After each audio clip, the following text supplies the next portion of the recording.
සුබ දවසක් කියලා පිළිගන්නවා හැමෝම. අද මම ඔයත් එක්ක කතා කරන්න හදන්නේ ෆෝන් එකේ තියෙන ඕනම ඇප් එකක් මෙන්න මේ විදිහට සෙටින් එකෙන්ම කොපි කරලා ඇප් දෙකක් කරන්නේ කොහොමද කියලා. මුලින්ම ඔයාලා සෙටින් ඇප් එක ඕපන් කරගන්න. ඊට පස්සේ මේ ඇප්ස් කියන ඔප්ෂන් එක උඩ එකපාරක් ක්ලික් කරන්න. හරි ඊට පස්සේ මේ ක්ලෝන් ඇප් කියන එක උඩ එකපාරක් ටච් කරගන්න.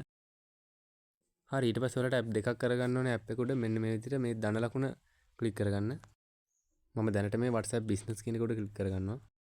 ඔයාලට පෙන්වන්න ඕනේ නිසා Facebook කියන එක උඩ ක්ලික් කරගන්න. හරි ඊට පස්සේ ඇප් එක ක්ලෝන් වුණා කියලා වැටෙනවා. හරි දැන් අපි බැක් කරලා බලමු. හරි ඊට පස්සේ ඔයාලට බලා ගන්න පුළුවන් WhatsApp business එකයි Facebook එකයි dual app වෙලා තියෙනවා.